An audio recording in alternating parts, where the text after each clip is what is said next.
Hello বন্ধুরা, আসসালামু আলাইকুম। আজকে আমি তোমাদেরকে ঘরোয়া পদ্ধতিতে পাস্তা রান্না করা দেখাবো। আমি প্রথমে প্যানে গরম পানি নিয়ে নিলাম। পানি ফোটার সাথে সাথে আমি সেখানে একটু সয়াবিন তেল মিশিয়ে দিলাম আর দিলাম কিছু লবণ। এরপর পানিটা ফুটে ওঠার সাথে সাথে আমি দিয়ে দিব পাস্তা সিদ্ধ করে নিব। যেহেতু আমি কুমিল্লার বাসায় পাস্তাটা রান্না করতেছি, তাই এর চেয়ে বেশি ভালো পাস্তা আমি পাইনি।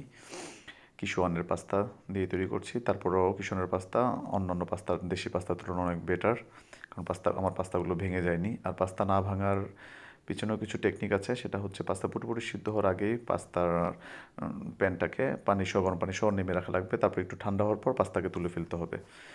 তারপর আমি সেই পাস্তার ফুটানো পানিতেই আমি সবজি ঢেলে দিব। আমাকে ফুলকপি, গাজর, এই দুইটা সবজি হালকা একটু সিদ্ধ করে নিব। খুব বেশি সিদ্ধ করা যাবে না, তাহলে কিন্তু পাস্তার টেস্টটা থাকবে না, সবজিগুলো একটু কচকচে ভাব থাকবে না।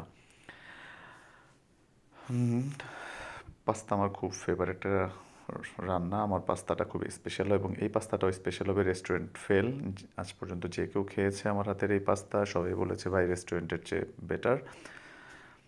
আর এই পাস্তার উপরে যদি একটু মজরেলা চিজ দিয়ে ওভেনে বেক করে নেওয়া যায়, তাহলে তো আর কথাই নেই। আমি এখানে ভিডিওতে এডিট করার কারণে আমি পাস্তার সবজি সিদ্ধটা দেখাতে পারলাম না। আমি সরাসরি চলে আসছি প্যানে। আমি একটা ম্যাগি নুডলস, একটাই, বেশি লাগবে না, একটা ম্যাগি নুডলস একটু তেলে ভেজে নিব। এটা হচ্ছে আমার এই পাস্তাটার স্পেশালিটি। একটু ম্যাগি নুডলস ভেজে নিলে, আর এই ম্যাগি নুডলসের যে মশলাটা, এই মশলাটা দিব আমি একবারে সবার শেষে পাস্তা অ্যাড করার পর। ম্যাগি নুডলস ভাজা হয়ে গেল।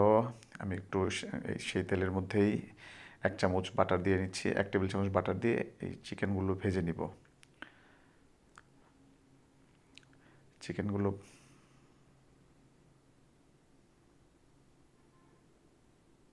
চিকেন ভাজার সময় অবশ্যই লবণ এবং একটু ব্ল্যাক পেপার দিয়ে নেবেন।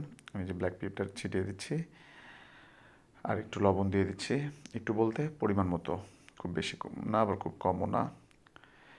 ভাজা চিকেনগুলোকে আমি ওই ভাজা নুডলসটার সাথে রেখে দেব। এবার আমি সেই আগের তেলের মধ্যেই রসুন কুচি নিয়ে নিলাম। রসুন কুচিটা একটু হালকা ভেজে তার ভিতরে, হালকা ভাজা হলেই, জাস্ট ব্রাউনও হওয়া লাগবে না, 1 মিনিট 1 মিনিটের কাছাকাছি ভাজা হলেই এর মধ্যে আমি মিশিয়ে দিব হচ্ছে পেঁয়াজ কুচি।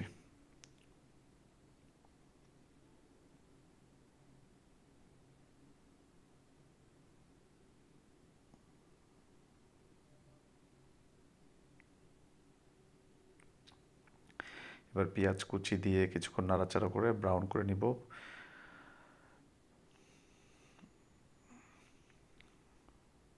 পেঁয়াজ কুচি, রসুন কুচি, এর মধ্যে আমি একটু আদা কুচিও দিয়ে দিব।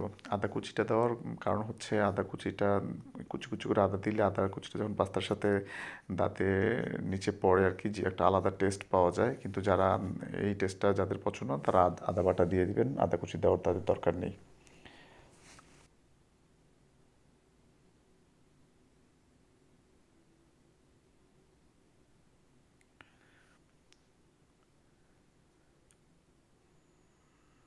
এরপর আমি টমেটো অ্যাড করে নিব, টমেটো কুচি। আপনারা চাইলে টমেটোটা পেস্ট করেও নিতে পারেন, বা এখানে আপনারা পাস্তার যে টমেটো পেস্ট অ্যাড করতে পারেন, বা টমেটো পুরো অ্যাড করতে পারেন। বাট ফ্রেশ টমেটোটা অ্যাড করলে একটা আলাদা টেস্ট আসে, একটা আলাদা ফ্লেভার আসে।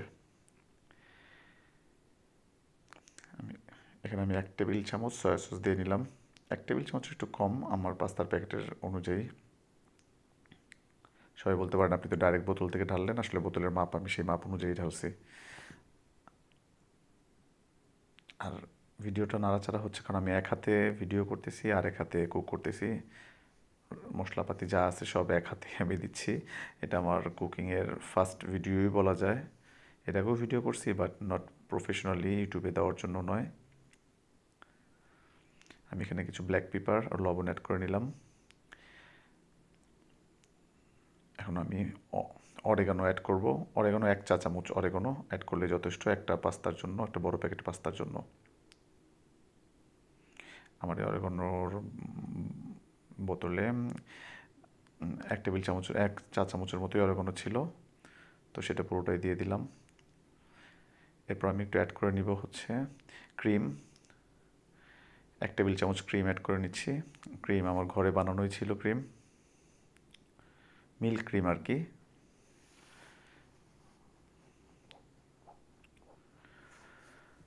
সো এটাকে ফ্রেশ ক্রিমও বলা যায়।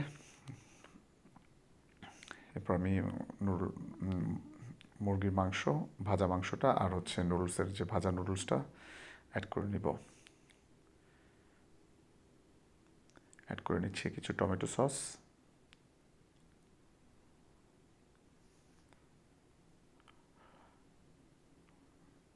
এক হাতে কাজ করার কারণে আরেক হাতে ক্যামেরা মোবাইল ধরে রাখার কারণে আমার এটা নাড়াচাড়া হচ্ছে।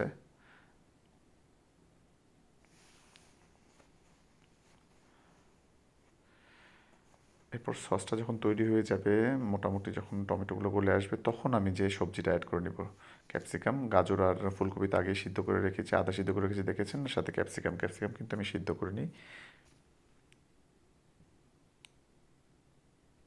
ও আরেকটা কথা বলতে ভুলে গিয়েছি, যেটা ভিডিও করতে পারিনি। আমি যখন টমেটো অ্যাড করার পর কিন্তু আমি একটু 1 চা চামচের একটু কম কাঁচামরিচ, শুকনো মরিচ গুঁড়া মরিচ আর কি, একটু আধা চামচ জিরা গুঁড়া, আধা চামচ ধনিয়া গুঁড়া অ্যাড করেছিলাম। আমি আরেকটু বাটার দিয়ে দিলাম। বাটার কিন্তু চিকেন ফ্রাই করার আগেও আমি বাটারটা দিয়েছিলাম। আরেকটু মিল্ক ক্রিম দিয়ে দিলাম আর কি। অবশ্যই আমাকে খেয়াল রাখতে হবে পাস্তার পানি যাতে একেবারে শুকিয়ে না যায় এবং নিচে যাতে লেগে না যায়। ঢেলে দিয়েছি এবং পাস্তার সাথে আমি কিছু সস দিয়ে নিয়েছিলাম। আমি হচ্ছে আপনার যে ম্যাগি নুডলসের যে পাউডারটা ছিল, মশলাটা ছিল, সেটা দিয়ে নিয়েছি। আর মাঝখান দিয়ে আমি কিন্তু এটাও বলতে ভুলে গেছি, সয়া সসটা অ্যাড করার পর কিন্তু আমি আমার যে পাস্তার সাথে যে মশলাটা দিয়েছিল সেই টেস্টি মশলাটা অ্যাড করেছিলাম। ইনগ্রিডিয়েন্টস অ্যাড করার টাইম পিরিয়ডটা সবাই মোটামুটি জানেন যারা রাঁধুনি আছেন। আমার পাস্তা কিন্তু রেডি। এই ফাঁকে কিন্তু আমি পাস্তার টেস্টও করে ফেলেছি এবং সো ইয়ামি হয়েছে। আমার মনে হচ্ছে আজকের পাস্তাটাই আমার সবচেয়ে সেরা পাস্তা। আসসালামু আলাইকুম।